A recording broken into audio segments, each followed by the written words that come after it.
ഗിരിജ, നീ ഇവിടെ എന്താണ് ചെയ്യണ? അവിടെ എല്ലാരും എന്നെ കളിയാക്കാൻ കാത്തിരിക്കുക. ഇല്ലാന്നൊന്നും പറയാൻ പറ്റൂല. ദൈവമേ, ആകെ നാണക്കേടായി. അല്ല, എന്താണ് പറ്റിയത്? അതിനെക്കുറിച്ച് പറയാതിരിക്കുന്ന നല്ലത്. ഒരു കൊലപാതകയെ കൊണ്ടുപോകുന്ന പോലെ ആദ്യം തന്നെ എന്നെ കൊണ്ടുപോയി. ആഹാ, എന്റെ അമ്മായിയമ്മയുടെ ശല്യമോ താങ്ങാൻ പറ്റുന്നില്ല. ആരെങ്കിലും പ്രസിഡന്റിന് കന്നി മാങ്ങയും ശർക്കര മിഠായും കൊടുക്കും? എന്താ? എന്നെ ഒരു തീവ്രവാദിയെ പോലെയും ശർക്കര മിഠായ ഒരു ബോംബ് പോലെയും ചെക്ക് ചെയ്ത്. പിന്നെ 4 രാക്ഷസന്മാര് വന്നു. ഇരിക്കെ, എഴുന്നേക്ക്, തിരിയാതെ, ശ്വാസം വിടില്ലെന്നൊക്കെ പറഞ്ഞ് എന്നെ ടോർച്ചർ ചെയ്തു. ആകപ്പാടെ നിശബ്ദത. പെട്ടെന്ന് ഒരുത്തൻ വന്നു, ഇടിവെട്ട് പോലെ. പ്രസിഡന്റ് വരുന്നു എന്ന് റോഡ് റോളർ പോലെ മുന്നോട്ട് പോ, പിന്നോട്ട് വാ, എന്നെ ടോർച്ചർ ചെയ്തു. അലിബാബ കഥവ് തുറന്നു. ഉള്ളത് പോരാഞ്ഞ് വീണ്ടും ഒരു 10-15 രാക്ഷസന്മാർ മുന്നിൽ വന്ന് നിന്നു. ഹോ, എനിക്ക് അപ്പൊ തന്നെ ബോധം പോയി. പാവം, ആ പ്രസിഡന്റിന്റെ കാര്യം ഓർക്കുമ്പോഴാ. പക്ഷെ ഞാൻ അവസാനമായി ഒന്ന് നോക്കിയപ്പോ പ്രസിഡന്റിന്റെ മുഖം മങ്ങലായി കണ്ടു. കണ്ണു തുറന്നു നോക്കിയപ്പോ ഹോസ്പിറ്റൽ. ഇങ്ങനെയൊക്കെ കാണിച്ച പിന്നെ ആരാണെങ്കിലും ബോധം കിട്ടു പോകും. ഇന്ത്യൻ ഹിസ്റ്ററിയിൽ ഇത് ആദ്യമായിട്ട് നമ്മതില പറഞ്ഞത്. ശരി, വാ, നമുക്ക് പോകാം. ഗിരിജ, എനിക്ക് നാണിക്കേടാടി. വേണ്ട, നാണിച്ചോണ്ടിരുന്നാലൊന്നും ആരും നിനക്ക് ശമ്പളം തരൂല. അതൊക്കെ സഹിച്ചു നീ ജോലി. നീ തന്നെ എന്നെ കളിയാക്കുന്ന കണ്ടോ? നീ അതൊന്നും മൈൻഡ് ചെയ്യണ്ട. പിന്നെ നിനക്ക് ഫേസ്ബുക്കിൽ അക്കൗണ്ട് ഒന്നും ഇല്ലല്ലോ? ഇല്ലല്ലോ. അപ്പൊ നിന്റെ ജീവന് യാതൊരു പ്രശ്നം ഉണ്ടാവൂല. ഗിരിജ, ഒപ്പിട്ടിട്ട് നീ വാ.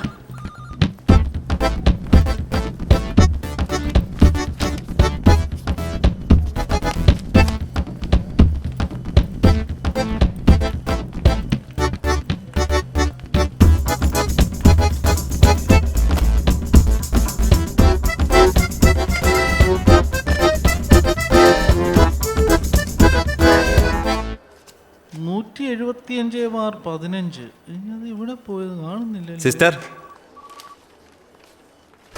Good morning. Good morning. ഇതല്ലാതെ വേറൊരു സെക്ഷൻ നമ്പർ ഉണ്ടല്ലോ. അത് DMO ഓഫീസിൽ നിന്ന് സർക്കുലർ വന്നിട്ടുണ്ട്. ഇനി എല്ലാ ഓഫീസിലും first aid box, emergency kit ഇതെല്ലാം വെക്കണമെന്നാ. എന്തിനാ? ഇത് പ്രസിഡന്റും പറഞ്ഞിട്ടുണ്ട്, യൂട്യൂബിലും ഉണ്ട്, കണ്ടു നോക്ക്. തലകറക്കുള്ളവരൊക്കെ ഹെൽമെറ്റ് ഇട്ടുകൊണ്ട് നടക്കണമെന്നും പറഞ്ഞിട്ടുണ്ട്. അതാ നല്ലത്. അദ്ദേഹം ഇന്ത്യയുടെ പ്രസിഡന്റാണ്, പ്രായത്തിൽ മൂത്തതും. അദ്ദേഹത്തിന്റെ കാലിൽ വീഴുന്ന തെറ്റല്ല, പക്ഷേ അവിടെ തന്നെ കിടന്നത് തെറ്റാ. അപ്പൊ നമ്മുടെ ഇന്ത്യൻ പ്രധാനമന്ത്രിയായിരുന്ന വാജ്പേയി ഒരു മുത്തശ്ശിയുടെ കാലി വീണെന്ന് മറന്നുപോയോ? അതെന്താ? എന്താന്നേ, യൂട്യൂബൊക്കെ ഒന്ന് നോക്ക്, എന്നിട്ട് ഫേസ്ബുക്ക് ഷെയർ ചെയ്യും. ഊണും കഴിഞ്ഞ് ഉച്ചമയക്കത്തിന് സ്വന്തം ടേബിളിൽ എല്ലാവരും ഇവിടെ കിടക്കല്ലേ. ഫസ്റ്റ് എയ്ഡ് കിറ്റ് എന്തിനാ? നേരിട്ട് ആംബുലൻസിന് ഫോൺ ചെയ്താ പോരെ.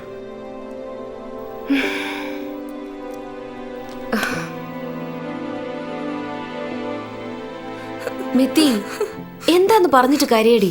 എന്താ കാര്യം? കാര്യം പറയാതെ ഇവള് കരഞ്ഞോണ്ടിരിക്കുക. അച്ഛാ, എന്ത് പറ്റി മോളെ? കാര്യം എന്താന്ന് പറഞ്ഞാലല്ലേ നമുക്ക് മനസ്സിലാവൂ. ഇതുപോലെ ഇന്നലെ കണ്ട ആ സീരിയലിലെ. ഒന്നും മിണ്ടാതിരിക്കുവോ?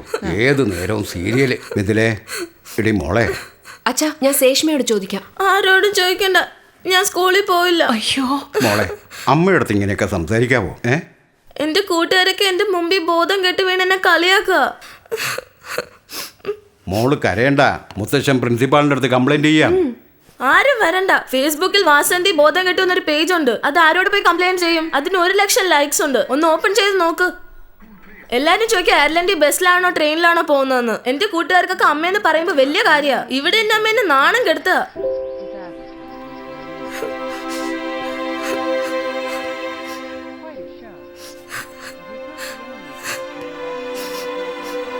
മൃദുലേ, ഇങ്ങ് വാ.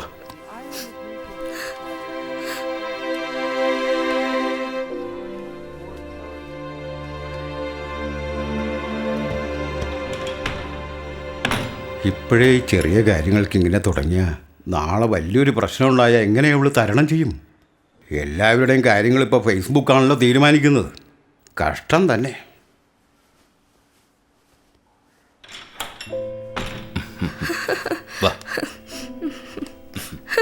എന്റെ ചക്കര എന്താ? എല്ലാരും കൂടി ഡിന്നർ കഴിക്കാൻ വെളിയിൽ പോവാം. ഡ്രസ്സ് മാറ്റിട്ടോ.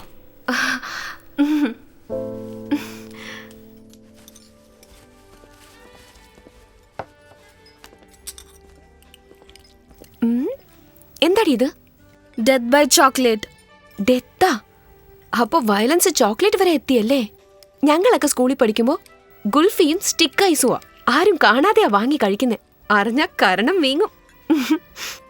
എന്നെ കൊണ്ട് ഇത്രയും കഴിക്കാൻ പറ്റില്ല. ഇതിന്ന് കുറച്ചെടുക്ക്. അയ്യോ എനിക്ക് വേണ്ട. ഞാൻ ഇവിടെ ഉണ്ടമ്മേ, കഴിക്കാൻ പറ്റുന്ന അത്രയും കഴിക്കമ്മേ. ഞാൻ ആ ഫിഷ് ടാങ്ക് ഒന്ന് കണ്ടിട്ട് വരാവേ.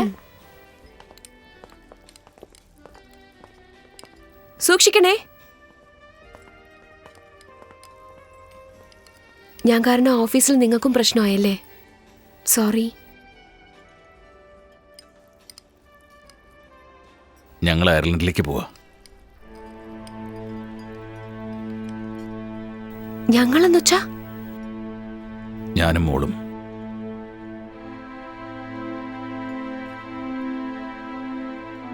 അവൾക്കൊരു ടെസ്റ്റ് എഴുതണം. അതിലവൾ എന്തായാലും പാസ്സാവും. സ്കൂൾ റെക്കോർഡ്സിൽ നല്ല പ്രോഗ്രസ് ഉള്ളതുകൊണ്ട് അവൾക്ക് വേറെ പ്രശ്നമൊന്നും ഉണ്ടാവില്ല. സ്കൂളിൻ്റെ അടുത്ത് തന്നെ ഒരു 2 ബെഡ്റൂം ഫ്ലാറ്റ് നോക്കിയിട്ടുണ്ട്.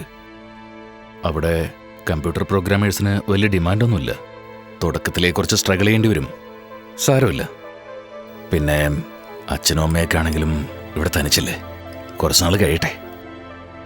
എനിക്ക് നല്ലൊരു ജോബ് കിട്ടുകയും അതോടൊപ്പം നിനക്കും നല്ലൊരു ജോലി അവിടെ കണ്ടെത്താൻ കഴിഞ്ഞാൽ ഉടനെ നിന്നെ കൊണ്ടുപോകാം. അതെപ്പോഴാന്നേ? 1 വർഷം? 2 വർഷം? കുറച്ച് നാളെന്ന് പറഞ്ഞാൽ ഞാൻ അതുവരെ ഓഫീസിൽ പോണം, തിരിച്ചു വരണം. വേറെ ഇപ്പൊ അച്ഛനും അമ്മയ്ക്ക് ഒരു കുഴപ്പമില്ലല്ലോ. എനിക്ക് നിങ്ങൾ 2 പേരും മാത്രമേ ഉള്ളൂ. ആരുടെ സ്വപ്നങ്ങൾക്ക് ഞാൻ തടസ്സമാവില്ല. അവളില്ലാതെ ജീവിക്കുന്നത് എനിക്ക് ആലോചിക്കാൻ പോലും പറ്റുന്നില്ല. പക്വതയില്ലാത്ത കൊച്ചല്ലേ.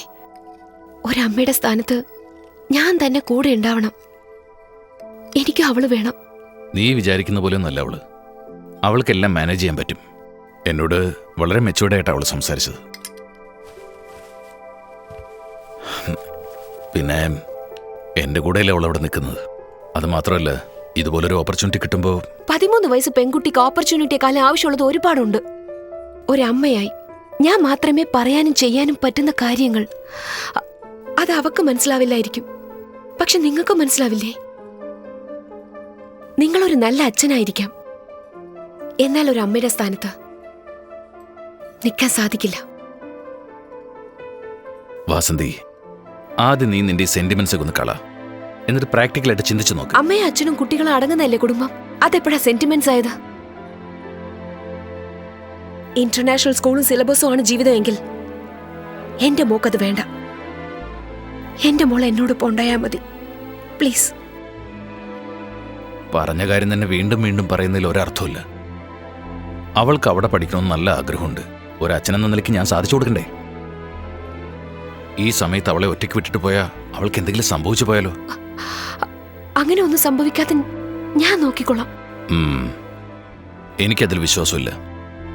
4 ചുവരുകൾക്കുള്ളിൽ അവൾ ഒരു വാസന്തിയായി മാറണ്ടെന്ന് കരുതിയാ ഞാൻ അവളെ കൊണ്ടുപോകുന്നത്. തലമുറകളായിട്ട് കണ്ടുകൊണ്ടിരിക്കുന്ന മുഖങ്ങൾ തന്നെ പിന്നെയും പിന്നെയും കണ്ട് അതിന് വീണ്ടും അടിമയായി മാറാതെ ഈ ലോകത്തെ അവളൊന്ന് കാണട്ടെ. അവളെങ്കിലും ഒന്ന് ജീവിക്കട്ടെ. അവളെ നീ വിട്ടേക്ക്.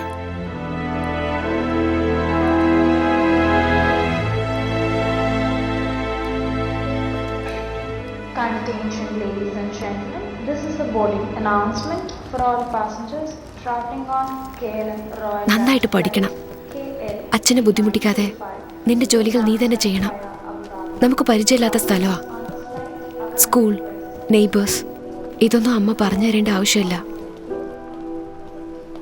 ആരെന്തു പറഞ്ഞാലും എല്ലാം അച്ഛനോട് ചോദിച്ചിട്ട് വേണം ചെയ്യാൻ. അമ്മ പറയുന്ന കാര്യം എൻ്റെ മോക്ക് മനസ്സിലാവുന്നുണ്ടല്ലോ. അച്ഛൻ പറയുന്നത് മാത്രം കേട്ടാ മതി.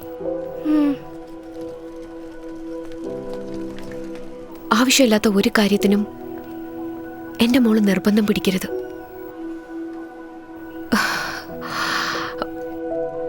അമ്മയെ വിഷമിപ്പിക്കരുത്. അമ്മ വിഷമിക്കാതമ്മേ. അമ്മയുടെ ഫോണില് വൈബർ, സ്കൈപ്പ് എന്ന് 10 ആപ്സ് ഞാൻ ഡൗൺലോഡ് ചെയ്തിട്ടുണ്ടമ്മേ. ദിവസവും ഞാൻ സ്കൂളിൽ നിന്ന് വന്ന ഉടനെ ഞാൻ അമ്മയ്ക്ക് ഫോൺ ചെയ്യാം. അപ്പൊ ഇവിടെ 10 മണിയാകും. അപ്പൊ അമ്മ ഉറങ്ങാൻ പോകും. അമ്മയ്ക്ക് ഉറക്കം വരുന്നത് വരെ ഞാൻ സംസാരിക്കും. എന്തുണ്ടെങ്കിലും ഞാൻ അമ്മയോട് ചോദിക്കും. ഞാൻ എവിടെയാണെങ്കിലും അമ്മയുടെ മോളല്ലേ ഞാൻ. അതുകൊണ്ട് അമ്മ വിഷമിക്കണ്ട. 1 2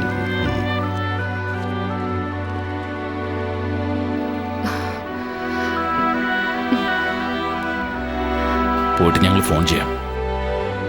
വാ മോളെ.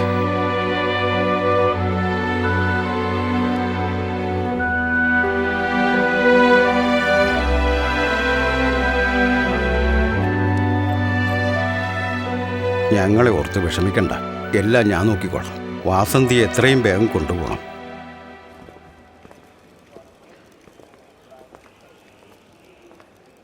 ആ ചോദ്യം എന്താന്ന് ഞാൻ പറയട്ടെ അമ്മേ? വേണ്ട.